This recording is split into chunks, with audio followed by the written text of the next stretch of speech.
My lover will crush my husband like a bug if I ask. He's not a problem. Megan's words hung in the air like a bomb. She said it so casually, so matter-of-factly, as if it was nothing. It was in front of everyone at the barbecue, friends, family, people I trusted. They laughed, oblivious to the storm that was brewing in my mind. Megan didn't even flinch. The smirk on her face said it all. She wasn't worried about the consequences. She didn't care. Her lover had more power over me than I ever did. And in that moment, I knew everything I thought I knew about our life together was a lie. No one else seemed to notice the weight of what had just been said. The conversations continued, the clinking of glasses filled the air, but I couldn't hear any of it. Megan's words echoed in my head, louder than anything around me. I had to get out. I had to process this, figure out what to do. Without saying a word, I excused myself, stepping away from the chaos. The rage, the betrayal, it hit me all at once, but I couldn't let it show. Not yet. I had to know everything. I wasn't going to let her get away with this. The moment I stepped outside, I could feel the anger bubbling up inside of me, but I couldn't let it take over. Not yet. I needed to think. What had I just heard? Was it really true? Did she really just say that in front of everyone? The shock wasn't even the worst part. No, it was the absolute casualness in her voice that made everything worse. Megan wasn't afraid. She wasn't embarrassed. She wasn't even trying to hide it. It was like she was talking about the weather, like her affair was something as trivial as what to have for dinner. And then there was the mention of her lover. That man, whoever he was, had become some kind of shadow in our life, a presence that loomed larger than I ever realized. And now, this shadow had not only invaded our marriage but had been invited into the very foundation of our relationship. She had no fear of exposing it, no fear of me. That smirk on her face? That told me everything I needed to know. I couldn't stay in the parking lot forever. I had to do something. I couldn't just go back in there and pretend everything was fine. Not after what she had just said. But I also couldn't show weakness. Not here, not now. Not in front of her, not in front of anyone. I walked to the car, trying to ignore the numbness creeping in. My hands were shaking. I didn't want to believe what I had heard, but everything inside me screamed that it was real. The signs had been there, hadn't they? She'd been distant for weeks now, even months. Texts that weren't for me, late nights at work, the excuses, every time I asked, she had a reason for why she couldn't explain or why things were the way they were. I just didn't want to admit it.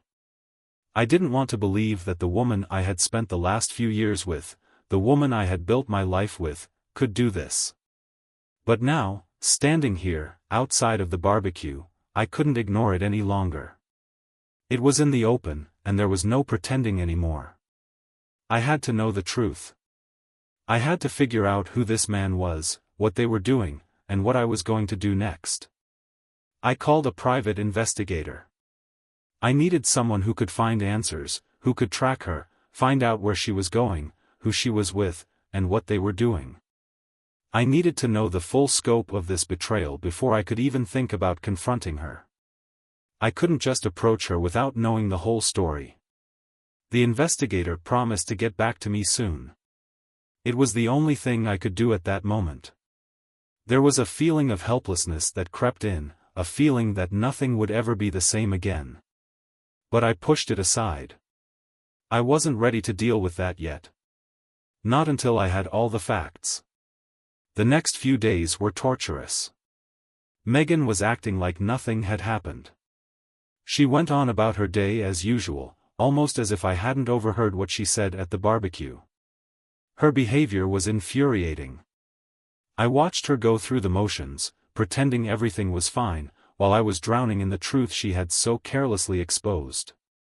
She didn't know that I was paying attention, that I was aware of every little movement she made.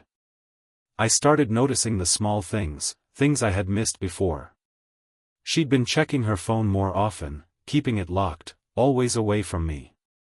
When I asked her about it, she gave me the usual excuses: "It's just work, I need to check on the kids, and I don't want you to be bothered by things you don't need to know." But the more I saw, the more I realized that these weren't just small issues. These were signs. Big ones. I didn't let on to her that I was suspicious. Instead, I acted like everything was normal, like I hadn't just learned the most humiliating thing a man could learn about his wife.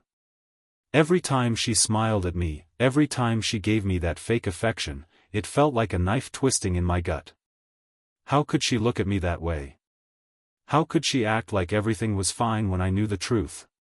Then, the investigator called. He had found something. I could feel my heart race as he explained the details. He had tracked her down, found where she had been spending her time. And it wasn't just the usual work or errand runs. No, it was worse. Much worse. He told me about a luxury hotel, a place she had been to several times. He found receipts, checked in with the staff, and even obtained footage of her and another man entering the hotel. I could feel the blood drain from my face. My worst fears were confirmed. It wasn't just an affair, it was full-blown betrayal, and it had been going on for a lot longer than I had realized. I asked for the name.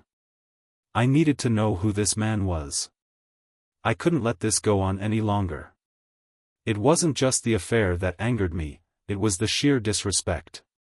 Megan had betrayed me, and she had done it in the most humiliating way possible. The investigator didn't have a lot of details about the man's identity, but he managed to track down some of his social media activity. A name appeared on a few of the posts: Ethan Davis. Ethan. I didn't know him, but the thought of him, of his hands on my wife, made me sick. This was real. This wasn't just something I could ignore. This wasn't just a minor slip-up. This was a full-scale assault on everything I had built with Megan. When I found out Ethan's name, I wasn't sure what to do with it. The information felt like a heavy stone in my stomach. I had his name, his connection to my wife, and the knowledge that they'd been meeting up behind my back. But that wasn't enough. I needed more. I needed to see it for myself. The investigator had gotten me close, but I wasn't going to stop until I had undeniable proof. This wasn't just about catching her. This was about reclaiming what was mine. I spent the next few days obsessively thinking about Ethan. Who was he? How did he get into Megan's life?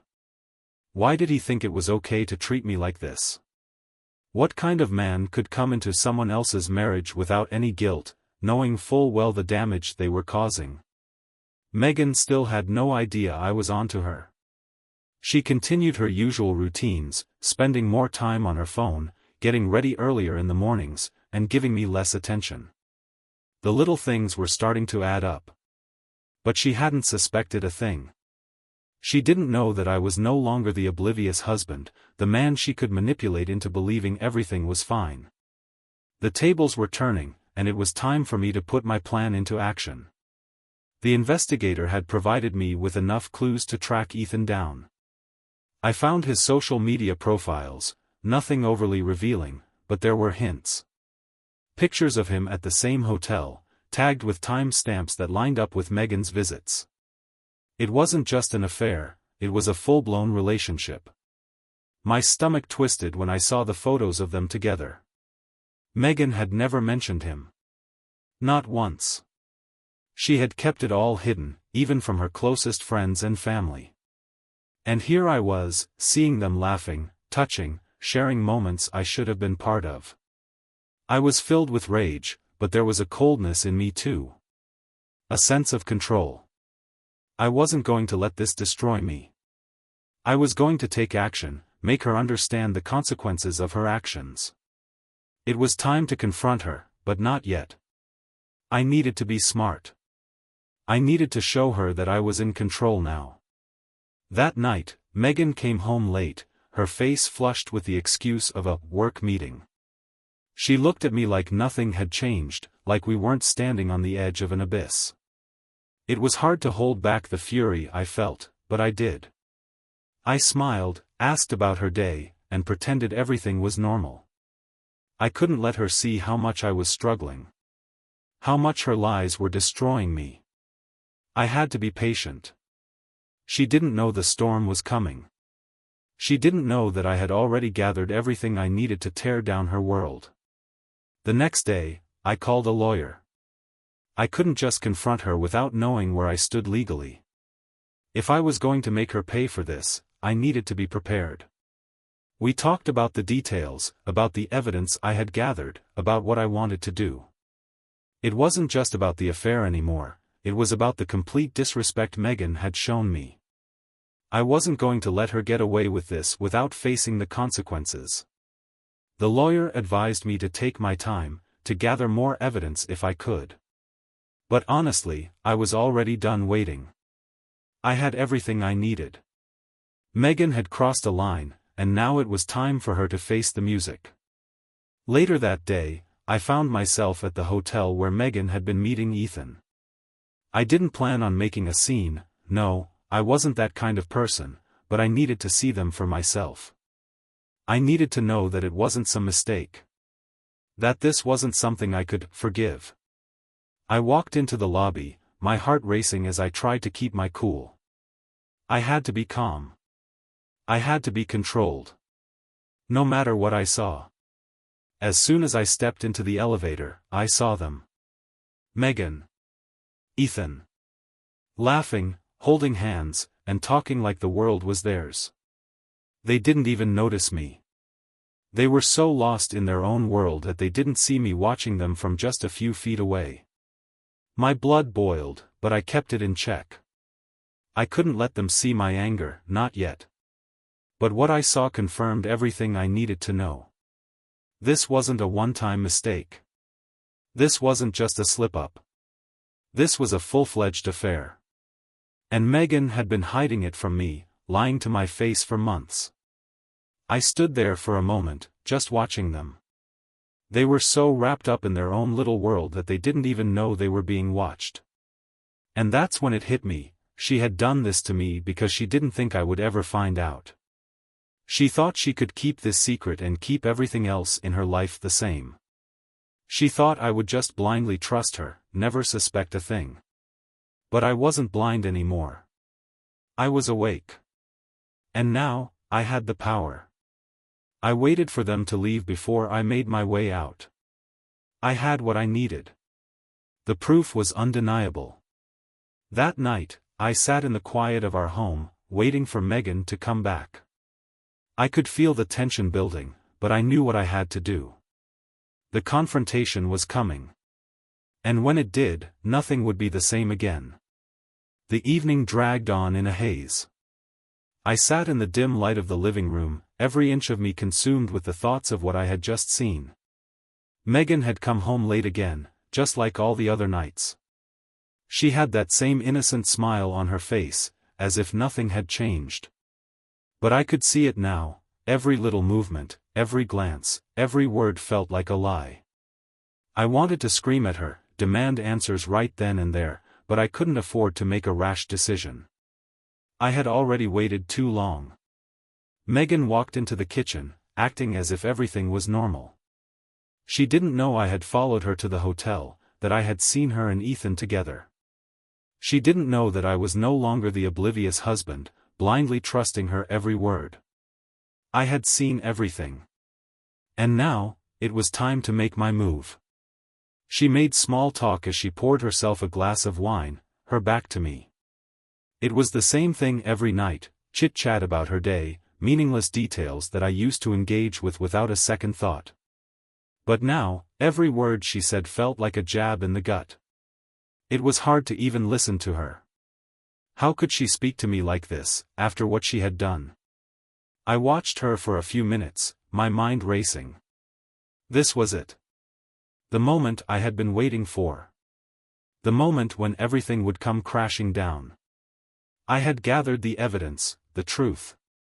I wasn't going to let her get away with this anymore.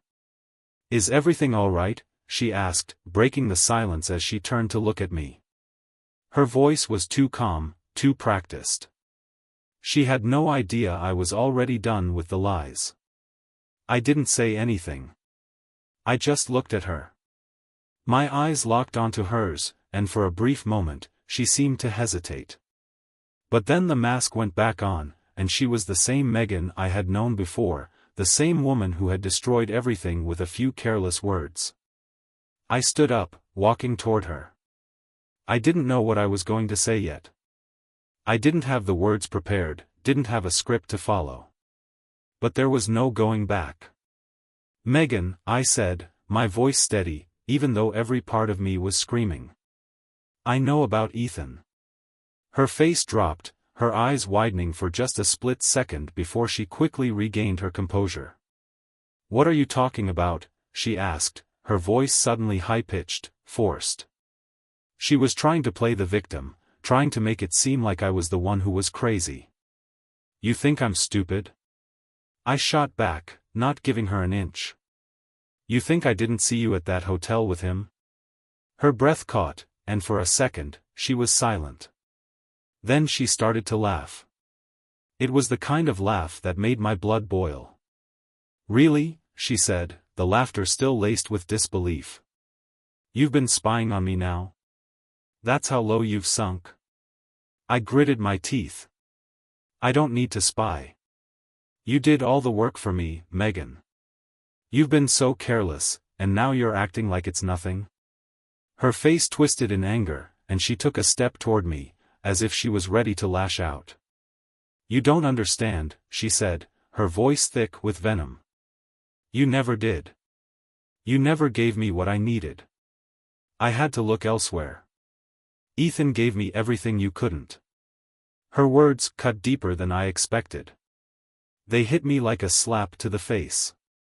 So this was it. This was what it all boiled down to.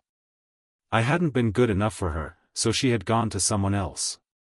The man who had taken everything I had worked for, every ounce of trust one had given her, and used it to make her feel special. "You really think I didn't notice?" I asked, my voice growing colder by the second. "You think I didn't see the late nights, the messages, the distance between us? You think I didn't see the way you looked at him?" Megan's eyes flickered with guilt, but she quickly masked it with a sneer. "You're not a part of my life anymore. You haven't been for a long time. Maybe if you'd actually been there, maybe if you'd actually cared about me instead of your stupid career and whatever else, things would be different. But no, you didn't. And now I'm done pretending." The words hit me hard, harder than anything else she'd said. She wasn't sorry.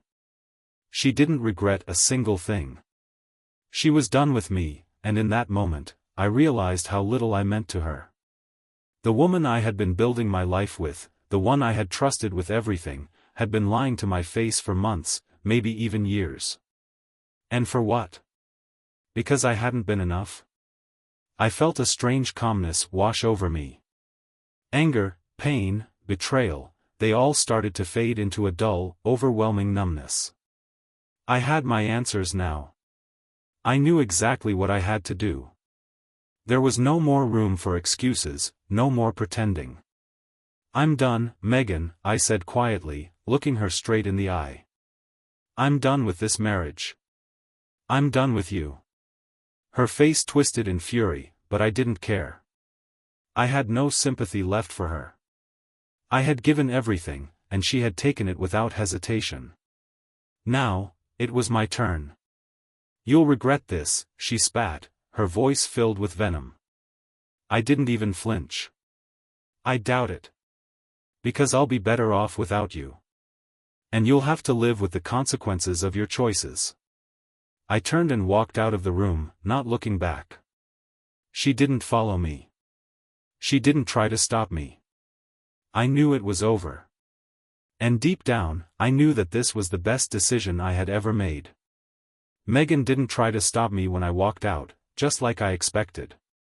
But as I slammed the door behind me, I felt something strange, a feeling of both liberation and devastation. Walking out of that house felt like ripping a bandage off a wound, exposing the raw, painful truth. The cold night air hit me as I stood outside, trying to collect myself. I should have been angry, furious even. I should have been pacing around, yelling at the universe for what had just happened. But instead, I felt numb. The anger was there, just beneath the surface, but something deeper had settled in. A quiet realization that my life, everything I had worked for, had been shattered in an instant. I didn't know where to go. My mind raced with thoughts, but nothing made sense. The house we had built together, the dreams, the plans, the future, everything was gone. The foundation had been destroyed. And all of it had crumbled because of a betrayal that felt too raw to even describe. I walked around aimlessly, as if that could somehow clear my head. But nothing did. The whole situation felt like a nightmare I couldn't wake up from. Each step I took felt heavier than the last. The betrayal wasn't just in the affair itself, it was in the lies, the manipulation, and the total disregard for everything we had shared. After a few hours of mindless wandering, I found myself at a bar. It wasn't a place I usually went to, but tonight, it felt right. I needed something to numb the pain. I needed to drown out the voice in my head telling me that I had been foolish. That I had let it all slip through my fingers without seeing the signs. I sat at the bar, staring at the half-empty glass of whiskey in front of me. The bar was dimly lit, the low hum of conversation and clinking glasses filling the air. But none of it mattered. I wasn't here for company. I wasn't here for comfort. I was here because I needed to forget. Even if just for a moment. The bartender asked if I wanted another drink, but I waved him off. I wasn't sure what I was trying to accomplish, but I knew I couldn't keep drowning in whiskey. No amount of alcohol could erase the image of Megan's face when she finally admitted the truth. It didn't matter that she didn't care about me. It didn't matter that she had already moved on. It didn't even matter that I had proof, that I had everything I needed to ruin her life. The pain in my chest felt like it was suffocating me. I had been the fool. The guy who always believed that love would conquer all. Who thought that commitment meant something. Who thought that trust was sacred. But Megan had shown me the reality: love wasn't enough when one person wasn't willing to fight for it. When one person was ready to throw it all away for a fleeting thrill. I sat there for what felt like hours, doing nothing but staring at the empty glass. I thought about the future, my future. I thought about the decisions I had to make. There was no going back now. Megan had already made her choice, and it was time for me to make mine. The truth had been laid bare, and I couldn't keep pretending that nothing had changed. The sound of my phone buzzing on the bar caught my attention. I picked it up without looking, thinking it was just another notification. But when I saw the name on the screen, my heart skipped a beat. It was Megan. I let the phone vibrate in my hand for a few moments, not knowing if I should answer. What could she possibly say to me now? After everything that had happened, what explanation could she possibly offer? The anger and frustration I felt made it hard to think clearly. I didn't want to hear her lies. I didn't want to hear her begging for forgiveness, trying to cover up her tracks. I didn't want any more of her empty promises. But curiosity got the better of me. I slid my finger across the screen and answered the call. "Megan," I said, my voice colder than I had intended. "Hey," her voice came through, tentative and almost guilty. "Can we talk?" I felt a cold rush of rage flood through me, but I bit it back. "Talk? About what?" "There's nothing left to say." "Mikey, please," she said, her voice now laced with desperation. "I never wanted this to happen. I made a mistake. A mistake. A mistake." That was how she was going to frame it. As if an affair, a betrayal of everything we had, was some small, easily fixable mistake. I could feel my blood boiling. She had no idea how deep the cut was. "You made a mistake?" I repeated, my voice rising with frustration. You lied to me. You lied every day. You disrespected me. And now you think you can call it a mistake? There was a long pause on the other end of the line. For a moment, I thought maybe she was finally going to apologize, finally going to admit the extent of her betrayal. But when she spoke again, her voice was filled with something else entirely. Mikey, I don't want to lose you. I know what I did was wrong, but I need you. Please don't do this. I was silent. Her words, her pleading, it didn't matter. She didn't understand. The woman I had loved and trusted was gone. There was no going back from this. There was no fixing it. She had made her choice, and now it was time for me to make mine. I don't think you understand, Megan, I said, my voice cold and steady. There's nothing left between us. You're right about one thing, though, I can't lose myself trying to hold on to something that's already broken. I hung up the phone before she could respond. It felt final. And even though part of me wanted to go back and try to salvage something, I knew it was over. There was no way to undo what had been done. No way to fix the lies, the pain, the betrayal. I had to let go, no matter how much it hurt. The next few days blurred into one long, hazy stretch of disbelief. I thought I had it all figured out, that I had the strength to walk away from Megan without looking back, but the reality of it was far more complicated. There was a strange emptiness that settled in, one I couldn't shake off. I had been the one who walked out, the one who made the decision to end things. But that didn't stop the haunting echo of her voice on the phone. Please don't do this. It played in my head over and over again, like a broken record I couldn't stop. I didn't know what to do with the silence. My house, once filled with the laughter and warmth of our life together, felt like an empty shell. I had made the choice to leave, but there was a void now. An aching, gnawing emptiness that seemed to take over every inch of my life. I wasn't sure what was worse, the betrayal itself or the crushing loneliness that followed. I tried to stay busy, throwing myself into work, going through the motions like I had done for years. But no matter how hard I tried to focus on something else, my mind kept drifting back to Megan, to everything that had happened, to the wreckage she had left behind. The guilt wasn't from walking away. The guilt was from feeling like a failure. I had failed her. I had failed us. I had trusted her. And now, here I was, picking up the broken pieces of my life and trying to make sense of it all. The first time I saw her after the phone call was a week later. She showed up at my office, her face tight with an emotion I couldn't quite place. Maybe it was guilt. Maybe it was anger. Maybe it was something else entirely. But I wasn't ready for it. I wasn't prepared for her to walk back into my life as if nothing had changed. Mikey, she said, her voice tentative but steady.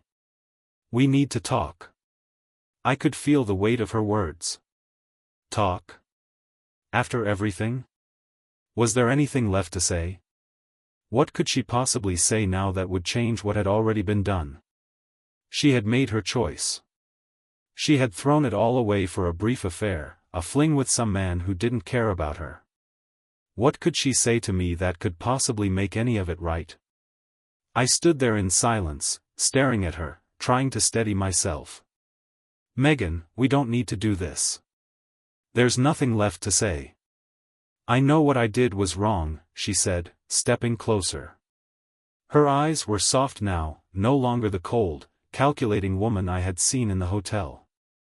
She looked like she was on the verge of tears, her usual confidence stripped away. I wasn't thinking.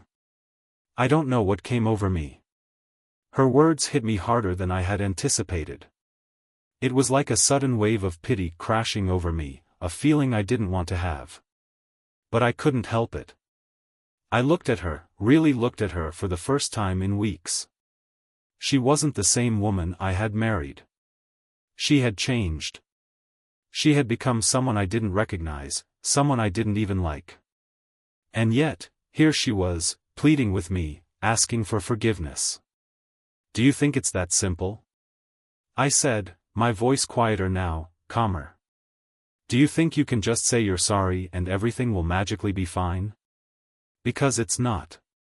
It's not that easy. I've already seen the truth. And it's not just about you and him. It's about you lying to me every single day. It's about you choosing him over me. Over everything we built together. Megan opened her mouth to speak, but I held up a hand, stopping her. No. You don't get to apologize your way out of this. You don't get to just say the words and expect them to fix everything. You've broken my trust. And trust isn't something you can just rebuild with a couple of heartfelt apologies. Her eyes welled up with tears, but I didn't want to feel sorry for her. Not anymore. I love you, Mikey, she whispered, her voice trembling. I never wanted to hurt you. I was just lost. I was looking for something, and I made a mistake. I never wanted it to go this far. The words, as much as they stung, were nothing more than an excuse. An easy way for her to absolve herself of the guilt. She had made her choice, and now she had to live with it. I wasn't going to let her off the hook just because she was sorry. I wasn't going to give her another chance to destroy me. I can't be that man anymore, Megan, I said, my voice firm, resolute. I can't go back to who I was before. I've seen you for who you really are. And I don't want to be part of that life anymore. I don't want to be in your shadow. You don't get to walk back into my life after everything. It's over. Her face crumpled, the tears spilling freely now. Mikey, please, I'm sorry. But I didn't give her a chance to say more. I couldn't listen anymore.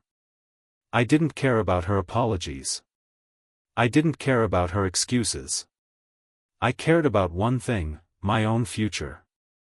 I had to protect it. And that meant leaving her behind. I turned and walked away, feeling the weight of her gaze on my back, but I didn't look back. Not once. The days that followed were hard. There was a part of me that still wanted to fix things, still wanted to believe that maybe Megan was telling the truth. But deep down, I knew better. The reality had set in. The love I thought we had wasn't real. It was an illusion. And it was time to move on. The days after Megan left were quiet. At first, the silence was deafening. I couldn't stand it. The house felt like a tomb, each empty room a reminder of what I had lost. But as time passed, the silence became my refuge. It was no longer a reminder of the pain, it was a space where I could finally breathe again, without the weight of lies and betrayal on my chest. I didn't have to pretend anymore. I didn't have to act like everything was fine when I knew the truth. Megan had taken that from me. She had taken everything from me, the trust, the love, the life we were supposed to build together. But what she didn't realize was that in taking all of that, she had unknowingly given me something too, freedom. The freedom to reclaim my own life, to rebuild from the ground up, and to make my own choices without anyone holding me back. The first few nights, I slept on the couch. The bed felt too empty without her, and I couldn't shake the feeling that she might come back, that she might walk through the door and tell me everything was a mistake. But that never happened. And after a few nights, I stopped waiting for her to come back. I stopped expecting apologies that would never come. I stopped wishing that the person I had married still existed. I found myself waking up earlier each morning, no longer bound by the weight of doubt and insecurity. I could hear the birds outside, the distant hum of traffic, the world continuing as it always had. It was strange to feel like the world was still moving on, like it hadn't noticed that my life had been shattered. But somehow, I found comfort in it. I wasn't the only one who had to deal with this. The world kept turning, and so did I. I spent more time at work, diving into projects that I had put off for months. My colleagues noticed a change in me, but I wasn't ready to talk about it. I couldn't explain what had happened, what Megan had done to me, without feeling the anger rise in my chest again. So, I stayed quiet. I let the work fill the space that had once been occupied by doubt and regret. One afternoon, as I was sitting in the office, lost in the reports in front of me, my phone buzzed. I looked down at the screen, already knowing who it was. Megan. It had been a few days since I last heard from her, and I had no intention of answering. But something about this time was different. She had left a message. "I'm sorry, Mikey. I know I messed up. I don't expect you to forgive me, but I just wanted you to know that I'm trying to make things right. I'm going to therapy, trying to figure things out. I don't know if it'll work, but I just wanted you to hear it from me." I stared at the message, my fingers hovering over the screen. I wasn't sure what I expected. Maybe a part of me was hoping for some grand revelation, some grand gesture that would make everything feel right again. But I knew deep down that it was all just words. Words without meaning. Megan could say she was sorry 1,000 times, but it didn't change what she had done. It didn't change the fact that she had destroyed everything we had built. I didn't respond. I couldn't. I didn't have the energy to replay that part of my life. The pain wasn't worth it. The questions of why or how weren't worth chasing anymore. I had made my decision. And even though it hurt, even though there were days when I missed her more than I was willing to admit, I knew that I couldn't go back. I had to move forward, no matter how much it hurt. The next week, I found myself at a coffee shop, sitting alone with a cup of black coffee in front of me. It was a place I hadn't been to in years. I used to bring Megan here when we were still together. We would sit, talk about our dreams, our future, and laugh over silly things. It was the kind of place where everything seemed possible, a place that had been full of hope. But today, it felt different. Today, it was just me. Alone. And I wasn't sure how I felt about that. Part of me wanted to leave, to escape the memories that were flooding my mind. But another part of me felt something unexpected, peace. I wasn't running anymore. I wasn't hiding from the pain or the sadness. I was facing it, head on, and slowly learning how to live with it. I pulled out my phone and checked my emails, trying to distract myself from the emotional weight of the moment. But there, in my inbox, was an email from a lawyer I had contacted the day after Megan left.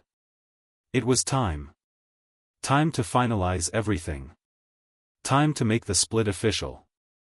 The weight of it felt surreal. I knew this was the right decision, but the finality of it still hit me hard. I didn't respond to the lawyer's email right away. I needed time. Time to process. I had already made the choice, but the truth was that I wasn't ready to let go completely. I wasn't ready to sign the papers, to make it official. It wasn't about Megan anymore, it was about me. I had spent so much time focused on our life together, on what we had built, that I had forgotten to think about myself. But this was my chance to change that. This was my chance to start over, to reclaim my future. Megan had her own path to follow now, and I had mine. And as painful as it was, I knew it was the right thing to do. We were both broken in different ways, and neither of us could fix the other. But we could fix ourselves. The next day, I found myself sitting at the lawyer's office, signing the papers. The finality of it hit me like a wave, but I didn't back down. This was the end, and that was okay. It was time to start a new chapter. It was time to let go of the past, to free myself from the chains of a broken marriage.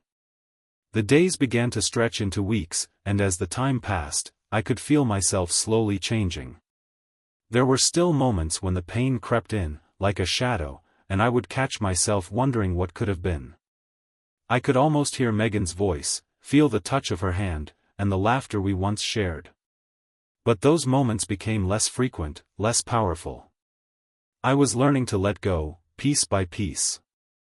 The house that had once felt so empty now felt like my space. My sanctuary. I started doing little things that had been neglected for years. I cleaned out the garage, rearranged the furniture, and even took the time to fix the leaky faucet that had been annoying me for months. These small, simple tasks felt like a declaration to myself that I was moving forward, that I was reclaiming my life. I started exercising again, something I hadn't done in a long time. At first, it was difficult. My body felt sluggish, and my mind wandered back to the dark moments, to the betrayal, to the hurt. But slowly, as my body regained its strength, so did my mind. I started to feel the rush of endorphins, the feeling of pushing myself past my limits, and I realized that I had been neglecting myself for far too long. I had been so caught up in trying to save a marriage that was already falling apart, I had forgotten to take care of the most important thing, myself. I joined a gym. I started going to the early morning classes, pushing myself further each time. It wasn't about getting back to the person I was before Megan, no, it was about becoming the person I was always meant to be. I was building myself from the inside out. And with every rep, every mile, every drop of sweat, I felt a little lighter. A little freer. I spent more time with friends too. People who cared about me, people who saw the real me and didn't expect anything in return. Friends who had been there for me before, who had tried to warn me, who had asked the right questions that I had ignored. They could see the change in me. I wasn't the same person I had been when Megan and I were together.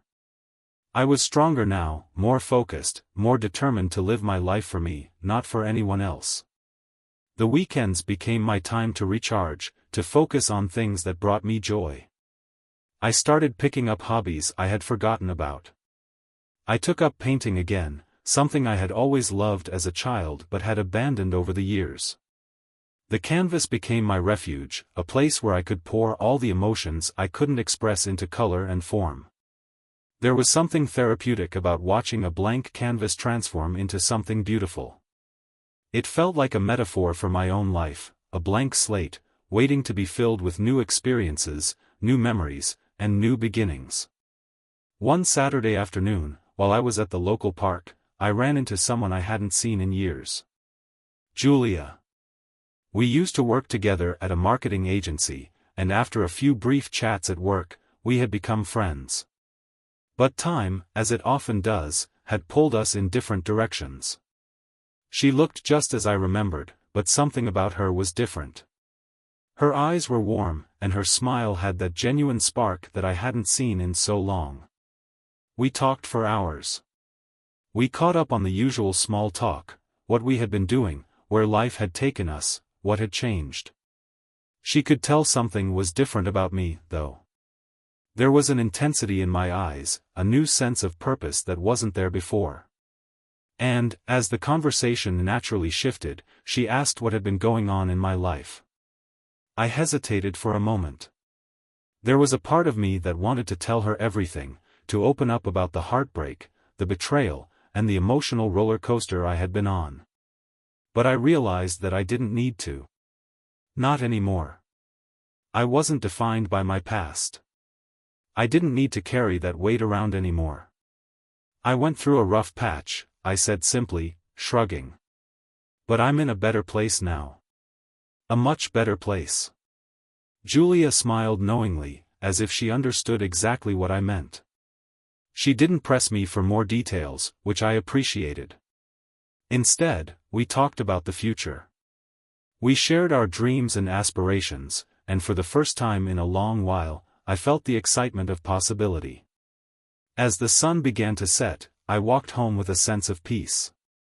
The weight of my past no longer felt like a burden I had to carry. I had learned to let go, to embrace the future instead of being chained to the past. I didn't need Megan's approval, or anyone else's for that matter, to move on. I was enough. I was strong. And I had everything I needed to create a life that was mine, one filled with hope, ambition, and joy. It was time to stop looking back and start looking ahead. That night, as I lay in bed, the silence no longer felt lonely. It felt comforting. I had come so far, but there was still a long way to go.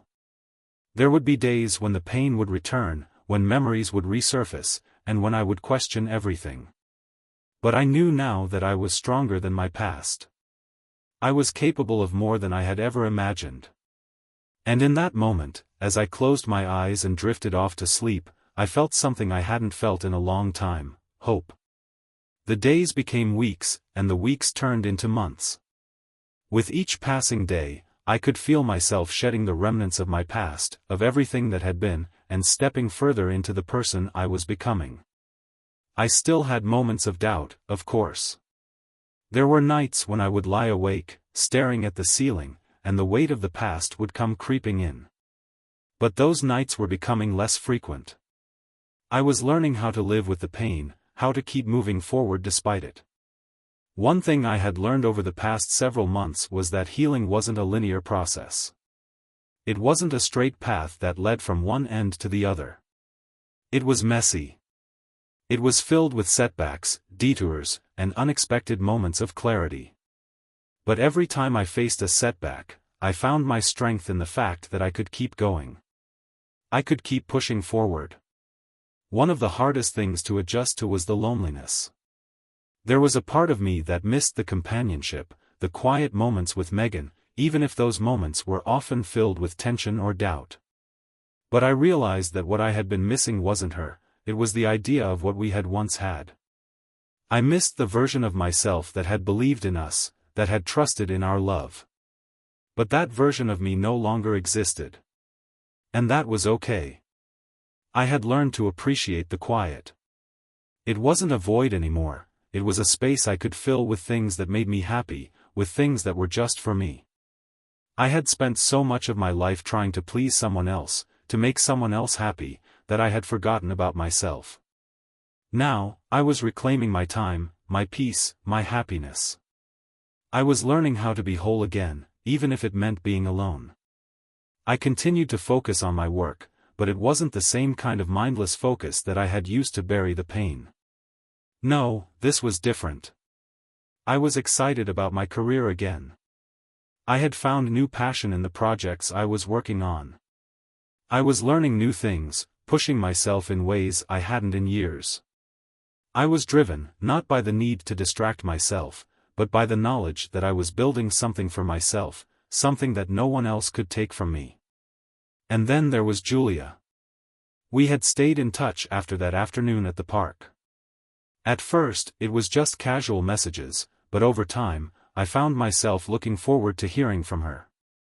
There was something about her that made me feel comfortable, something genuine and kind. We started meeting up for coffee again, talking about our lives, our goals, and our dreams. There was no pressure, no expectations. Just two people connecting, getting to know each other. One evening, after a long week at work, Julia and I went for a walk by the river. The sun was setting, casting a golden glow across the water. We stopped at a bench, and for the first time in a long time, I felt at peace. We didn't have to say anything. We just sat there, letting the silence between us speak volumes. It felt natural. I never thought I'd be here, I said softly, staring out at the water. After everything that happened, I thought I was done. That I'd never be able to trust anyone again. Julia didn't say anything at first, but then she reached over and gently placed her hand on mine. "It's okay to feel that way," she said, her voice calm and steady. "You've been through a lot, Mikey. But it's also okay to move on. It's okay to trust again." Her words hit me in a way I wasn't expecting. It was like a dam inside me had broken, releasing all the emotions I had been holding back for so long. I had been so scared of opening myself up again, so terrified of being hurt, of trusting someone who might betray me like Megan had. But Julia wasn't Megan. She wasn't a reflection of my past. She was someone new, someone who was willing to be patient with me, someone who cared. "I think I'm ready," I said, looking at her, the weight of my words sinking in. "I think I'm ready to move forward." She smiled, a soft, understanding smile. You don't have to do it all at once, she said. Just take it one step at a time. You don't have to have it all figured out. Just take it slow. And that was all I needed to hear. I didn't have to rush. I didn't have to force myself into something I wasn't ready for. I could take my time. I could heal at my own pace, and when the time was right, I could open up to someone again. The idea didn't scare me anymore. It felt right.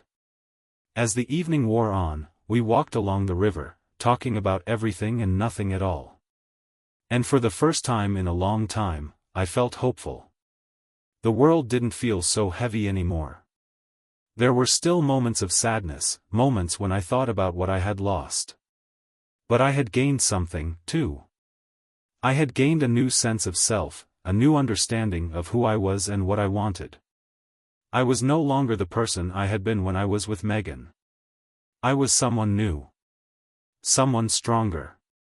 The next few months passed quickly, filled with new experiences and new beginnings.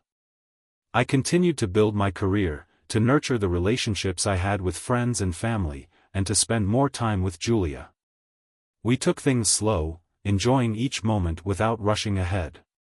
There was no pressure, no expectations. Just two people discovering what life had to offer, together. I never forgot the lessons I had learned through my heartbreak, through the pain and betrayal that had shaped me. I knew that I was stronger for it. I knew that I was capable of more than I had ever imagined. And as I looked ahead, I felt ready for whatever came next.